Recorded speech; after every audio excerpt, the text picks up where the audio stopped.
नमस्कार, मैं दिवाकर हालदार पेशे से शिक्षक हूँ और आज मैं आपके सामने लेकर आया हूँ प्यारे बच्चों जो बोर्ड का पेपर देने के लिए जा रहे हैं कक्षा 10 और कक्षा 12 के विद्यार्थियों के लिए कुछ विशेष टिप्स ऐसे कि जिससे आप बेहतरीन परीक्षा परिणाम प्राप्त कर सकते हैं। तो मैं पहले बताना चाहूँगा कि आप बिल्कुल टेंशन फ्री होके परीक्षा में बैठने जाएं। यदि आप परीक्षा में टेंशन लेके जाएंगे तो परीक्षा आपको टेंशन दे देगी। आपको परीक्षा के प्रश्न पत्र को टेंशन देना है, बेहतर आप कैसे कर सकते हैं वो आपने तय करके जाना है। सबसे पहला परीक्षा देने का जो तरीका होता है वो ये है कि टाइम मैनेजमेंट। 3 घंटे का परीक्षा पेपर होता है। आप ये देखें कि आपके जितने प्रश्न आने हैं वो 3 घंटे में आप पूरे कर लें। विशेष तौर पर सीबीएसई के लिए मैं बताना चाहूँगा कि वहाँ पर 50% आपके एमसीक्यू क्वेश्चंस आ रहे हैं। तो 50% मतलब 40 नंबर। यदि 80 नंबर का पेपर आ रहा है और 20 नंबर जो कि इंटरनल हो गया है या फिर प्रैक्टिकल के हो गए हैं, तो आपको क्या करना है कि 50% एमसीक्यू क्वेश्चंस हैं, तो आप तय कर लीजिए कि उन 50% जो 40 नंबर के प्रश्नोत्तर हैं उनके लिए आप कितना समय तय कर लेंगे। और जो अतिरिक्त आपके 40 नंबर के प्रश्न हैं जिसमें आपको लिखना है, लिखित जिसमें रिटर्न वर्क करना है, एमसीक्यू में आपको टिक मार्क करने हैं, ठीक, और रिटर्न वर्क में आपको लिखना है। तो दोनों का अलग अलग टाइम फिक्स कर लें कि अगले 40 नंबर के लिए आपको एक लंबे समय तक लिखना पड़ेगा। तो एमसीक्यू में क्या होता है, अगर 40 नंबर का एमसीक्यू है मतलब 40 आपको टिक करना है, तो मैक्सिमम आप मेरे हिसाब से 40 नंबर का है तो 40 मिनट, लेकिन मैं आपको कहूँगा कि आप 1 घंटा वक्त लीजिए। आप थोड़ा सा और समय बढ़ा लीजिए और 1 घंटे में कम से कम उसको आप पूरा कर लीजिए। अगले 2 घंटे आप रिटर्न वर्क के लिए रख लीजिए। ध्यान रहे विशेष बात का, मेरा अनुभव कहता है कि बहुत बच्चे ऐसे मैं देख रहा हूँ कि वो एमसीक्यू के ही प्रश्नोत्तर हल करके चले आ रहे हैं और सोच रहे हैं कि भाई मैंने तो पूरे कर लिए। आप अगर एमसीक्यू के ही प्रश्नोत्तर पूरे करके आ रहे हैं तो आपको मिलेंगे कितने, 40 अंक। लेकिन आपकी जो लड़ाई है, आपको सफलता प्राप्त करनी 80 में 80, आपकी तैयारी होनी चाहिए 80 में 80 की। तो 80 में 80 प्राप्त करने के लिए आपको रिटर्न वाला काम भी करना है। तो रिटर्न के लिए आपको लंबा लिखना है, तो आप तय कर लीजिए कि उसमें लगभग आप 2 घंटा लिखें। अब देखिए, मैं आपको जो मेरा अनुभव कह रहा है कि 2 घंटे में आप उसको तय कर लीजिए कि अगले जो 10 आपके रिटर्न क्वेश्चन होंगे उसमें कुछ 2 नंबर के भी होंगे, कुछ 3 नंबर के होंगे और कुछ 5 नंबर के होंगे। विशेष रूप से ध्यान रखें कि पूर्णांक को आप देख लें और प्रश्न को समझें। सबसे ज़्यादा महत्वपूर्ण है प्रश्न को समझना। यदि आप प्रश्न को समझ गए कि प्रश्न पूछ क्या रहा है आपसे, तो आप उत्तर बिल्कुल सही लिखेंगे।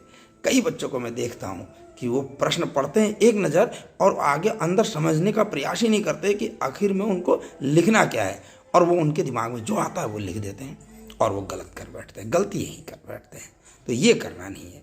इसलिए आप तय करें कि आपको प्रश्न को पढ़ना है, 1 बार की जगह 2 बार 3 बार पढ़िए, समझिए और फिर लिखिए। तब देखिए आपको निश्चित तौर पर बहुत सही सफलता मिल पाएगी। ठीक हो गया, ये विशेष ध्यान रखें। मैं दिवाकर हालदार, सहायक अध्यापक एलटी हिंदी, आपके समक्ष आज प्रस्तुत हुआ हूँ बोर्ड एग्जाम के टिप्स को लेकर। आज हम कुछ महत्वपूर्ण टिप्स के बारे में बात करेंगे ताकि आपकी जो परीक्षा है वो बेहतर हो सके और परीक्षा में आप बहुत अच्छे अंक हासिल भी कर सकें। इस समय सीबीएसई बोर्ड की परीक्षाएं प्रारंभ हो चुकी है, 10th और 12th वालों की, ठीक। तो आज हम बताने जा रहे हैं कि आप किस तरीके से परीक्षा देंगे, उसकी व्यवस्था किस तरीके से कर सकते हैं। आप देखिए, मैंने बाएं तरफ एक बोर्ड बनाया है, आपकी कॉपी भी ठीक इसी तरह की होगी। कुछ बाएं तरफ एक लाइन आप खींच सकते हैं कॉपी में अपनी, एक अलाइनमेंट, इसे लेफ्ट अलाइनमेंट बोलेंगे आप, हम आपको, कि बाएं तरफ आप ये जगह छोड़ेंगे इसलिए कि जो परीक्षक है वो आपको यहां पर नंबर दे सके, ठीक। इसके लिए एक जगह छोड़नी है और ये पूरी लेफ्ट अलाइनमेंट में ये स्पेस छोड़ना होता है ताकि आपकी जो पूर्णांक के बाद जो प्राप्तांक आप जो नंबर प्राप्त करेंगे उसकी अंकना यहाँ पर हो सके। इसलिए आप बाएं तरफ एक जगह जरूर छोड़ें, इसके लिए एक स्केल होना चाहिए। उत्तरों की कुछ लिखावट इस तरह से करेंगे जैसे हमने लिखा है उत्तर संख्या 1 क। इस पे आप ध्यान रखें विशेष तौर पर कि आप जो ऑप्शन होगा, मैं आपको बताना चाहूंगा, जैसे उत्तर संख्या 1 क लिखा, यदि आपका कोई ऑप्शन उसमें तीसरा वाला है तो आप सिर्फ इतना करके ना छोड़े, बल्कि इसके अंदर जो उत्तर है वो भी लिखेंगे तो बेहतर होगा। जो परीक्षक होगा उनको बड़ी आसानी हो जाएगी। दूसरा महत्वपूर्ण बिंदु, आप जब भी प्रश्न पत्र हल करें क्रमांक आप पकड़ लें। यदि आप एमसीक्यू वाला पोर्शन कर रहे हैं तो सबसे पहले एमसीक्यू के सारे पोर्शन कर लें ताकि परीक्षक को आसानी हो कॉपी चेक करने में। दूसरी बात, यदि आप रिटर्न वर्क वाला पकड़ रहे हैं तो आप रिटर्न वर्क वाला एक सीरीज में करें। सीरीज आप बिगाड़ेंगे तो थोड़ी असुविधा हो जाती है। कई बार लोग आपको बताते हैं कि जहां से आपको पहले आता है वहां से करना चाहिए, ये एक अच्छी धारणा है, लेकिन आप ध्यान रखें कि जहां से आपको पहले आता है उसके एक सीक्वेंस को बना कर रखें। यदि मान के चलिए आपको कोई प्रश्न बाई चांस नहीं आता है तो उसके लिए छोटा सा एक टिप्स बताऊंगा कि आप उसके लिए थोड़ी सी जगह छोड़ के आगे बढ़ सकते हैं। ठीक है, जब आपको याद है तब आपको करना है उसमें उस जगह पे जाके। इससे क्या होगा, आपका क्रम नहीं बिगड़ेगा। अब इस बात का विशेष ध्यान रखेंगे। हो सके दूसरी बात, आप जब रिटर्न वर्क करें तो इस बात का बड़ा ध्यान रखें कि जितना हो सके आप पॉइंट बना के लिखें। तो मैं बता रहा हूं, उत्तर संख्या हमने मान के चलिए पकड़ लिया हमने 11 का ख। तो 11 ख का अगर हम उत्तर लिखना चाह रहे हैं तो आप लगातार एक स्टोरी की तरह उसके आंसर ना लिखें, बल्कि स्टोरी की जगह आप क्या कर सकते हैं, पॉइंट 1, पॉइंट 2, पॉइंट 3, 2 नंबर का ये प्रश्न होगा तो आप 2-3 पॉइंट बना के लिखेंगे, बिंदुवार लिखेंगे, उस पर बिल्कुल आपकी और अच्छी हो जाती है। जो आपकी लिखावट है और जो आपका प्रस्तुतिकरण है वो बहुत अच्छा हो जाता है। ठीक, जब भी आप प्रश्न का उत्तर पूरा कर ले तो आप नीचे अंडरलाइन कीजिए, इससे लिखावट बड़ी अच्छी दिखाई देगी, कॉपी बड़ी सुंदर बनती चली जाएगी। ठीक, अगला मैं एक और उदाहरण देना चाहूंगा। क्योंकि मैं हिंदी का अध्यापक हूं तो हिंदी विषय के लिए विशेष रूप से बताऊंगा कि आपके जो प्रश्नोत्तर होंगे या प्रश्न होंगे उस पर जैसे कोई एक उदाहरण आया विज्ञापन वाला, तो मैंने एक बना रखा है। देखिए उत्तर संख्या मान लीजिए 15 नंबर प्रश्न आया, विज्ञापन निर्माण करिए। तो आप विशेष रूप से ध्यान रखेंगे, लिखना वही है उत्तर संख्या 15 और आपने एक बॉक्स बनाना है। इस तरह से एक बॉक्स बनाना है, इस पर आपने विज्ञापन लिखा और विज्ञापन आपने उसके अंदर बहुत तरीके से सुसज्जित कर दिया। उसके अंदर एक छोटा सा कोई अगर बढ़िया सा चित्र बन सकता है तो वो बनाएंगे आप। और इसके अलावा आप संपर्क सूत्र जरूर डालें, प्राप्त करने के स्थान वगैरह जरूर डालेंगे। इस तरह से एक प्रयास आप जरूर करेंगे तो विज्ञापन जो है वो बहुत सुंदर निखर के आएगा। पत्र में भी इसी तरह से आप कर सकते हैं। कुल मिला के आपको यह ध्यान रखना है कि प्रश्न सभी पढ़कर उसके उत्तर लिखने हैं, प्रश्न एक भी ना छूटे, क्रम संख्या 1 से लेकर अंत तक आपको करने हैं। कोई भी प्रश्न छोड़ दिया तो फिर आपके जो प्राप्तांक है उसमें कमी निश्चित तौर पर आएगी। तो आप ध्यान रखेंगे ज्यादा से ज्यादा हो सके तो पहले सीरीज बना के करेंगे, सारे प्रश्नों को हल करना है, कोई प्रश्न छोड़ के नहीं आना है।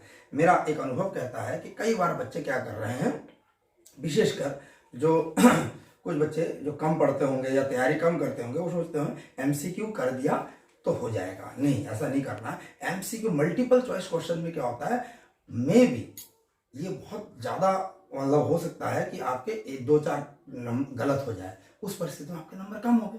लेकिन रिटर्न वर्क में आप जरूर लिखें, प्रश्न उत्तर सारे के सारे करने हैं, छोड़ना कोई नहीं है। अब ये बाएं तरफ आपने छोड़ना है, ठीक इसके लिए कि यहाँ मार्किंग अच्छी हो सकती है, मार्किंग के लिए जगह जरूर छोड़ें आप, ये काम करना है। अब जो अंतिम रूप से जो मुख्य बिंदु है वो ये है कि आप परीक्षा स्थल पर जाए तो किस तरह से कुछ एसओपीज जारी की है सीबीएसई बोर्ड ने, इसी तरह के उत्तराखंड बोर्ड में भी आपको एसओपीज जारी की गई है, उसका विशेष ध्यान रखेंगे।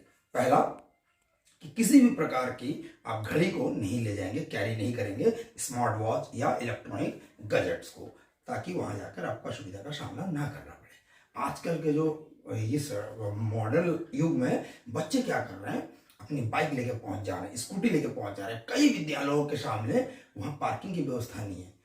ऊपर से यदि आपके यहाँ कहीं पुलिस चेकिंग हो गई तो आप दूसरे परेशानी में फंस सकते हैं। इसलिए अभिभावकों से निवेदन होगा कि वो बच्चों को स्वयं इसकी व्यवस्था करें, छोड़ के आए या विद्यालय तक पहुंचा के आए, ताकि इससे कोई असुविधा उत्पन्न ना हो। चालान वगैरह या फिर पुलिस प्रॉब्लम आई तो दिमाग उसी में उलझ जाएगा और बच्चे बड़े परेशान होंगे। 10 बजे के बाद आपकी नो एंट्री होगी। सीबीएसई के जो एग्ज़ाम चल रहे हैं जहाँ पर, तो कोशिश आप करेंगे कि 9:45 तक किसी भी हाल में वहाँ पहुँच जाए, ताकि आपकी जो शॉर्ट एंट्रीज वगैरह हैं वो आप 10 बजे तक अंदर हो जाएंगे, तो 10 बजे से 10:30 बजे तक आपकी शॉर्ट एंट्रीज सारी हो जाएंगी, जो फिलअप्स वगैरह, और आराम से आप परीक्षा दे सकते हैं। जो 3 घंटे का आपका लिखने का टाइम है वो पूरा आप प्रयोग कर सकते हैं उसका। महत्वपूर्ण बात जो है वो ये है कि आप प्रवेश पत्र और पहचान पत्र, मतलब स्कूल आइडेंटिटी कार्ड साथ में जरूर लेकर जाएं। ठीक हो गया? इतना जरूर याद रखें।